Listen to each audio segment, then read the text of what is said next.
Donc on va évoquer la dimension du sacré du souffle. On va parler de dimension sacrée du souffle. Alors pourquoi sacré? D'abord, si on prend la définition du mot sacré, sacrare, ça provient de dédier, de vouer quelque chose à quelque chose de plus grand, notamment une divinité.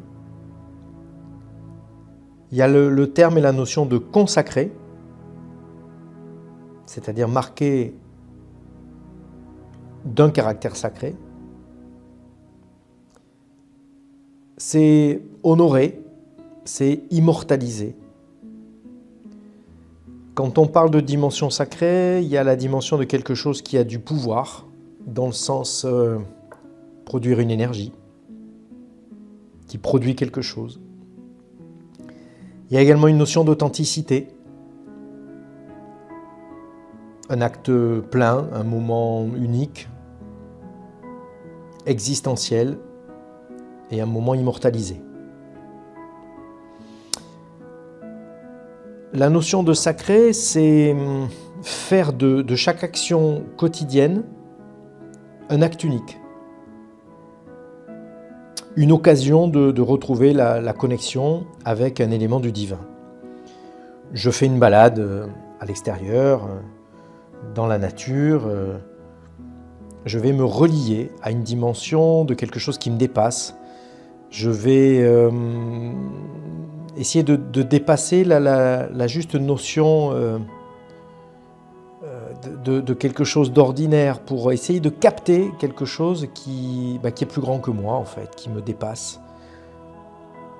Quelque chose pour lequel il n'y a pas vraiment d'explication. Je sens un lien, je sens une connexion, je me sens relié. Voilà, je vais observer un objet aussi qui me capte, sans forcément rationaliser pourquoi il me capte. Je vais juste me relier, me connecter à cet objet et m'abandonner quelque part, à cet instant, à ce quelque chose. C'est saisir un moment de vie savoureux partagé, par exemple. Voilà, c'est un petit peu arrêter le temps. C'est aussi créer une brèche dans l'ordinaire, qui serait l'opposé d'une routine aveugle, inconsciente, de quelque chose d'habituel, conditionné, on pourrait dire. La dimension sacrée, c'est donc accéder à un plan, à une dimension supérieure, une dimension, on pourrait dire, extraordinaire. Donc c'est ritualiser des moments de la vie, essayer en tout cas de les ritualiser, d'en faire des moments, chaque moment est unique, mais pour autant, l'humain aime bien aussi essayer de reproduire des choses qu'il a aimées. Alors c'est excessivement impossible, dans la mesure où chaque instant est unique, chaque moment est unique, nous-mêmes on n'est jamais pareil à chaque instant, donc on ne pourra jamais retrouver un moment savoureux partagé à un instant T, dans une ambiance X. Ça ne pourra jamais être le cas, de retrouver parfaitement cette même ambiance. Donc,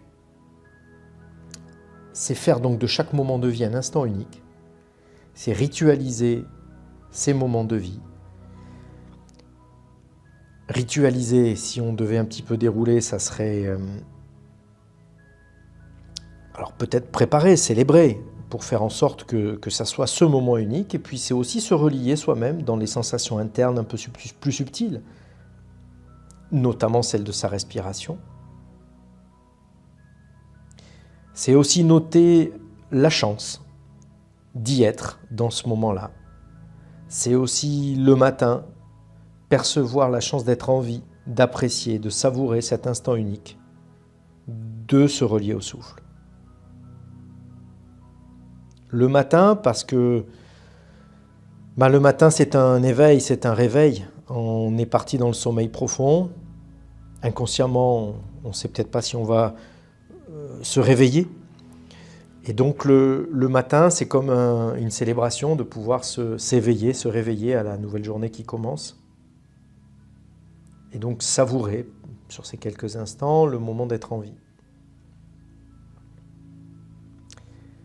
Comme je le disais tout à l'heure, c'est cesser d'être en permanence dans une forme d'action automatique des choses qui procure de l'agitation mentale. On est dans le je dois, il faut faire. Ça, c'est le rituel automatique des choses à faire. On pourrait dire c'est accepter de se poser,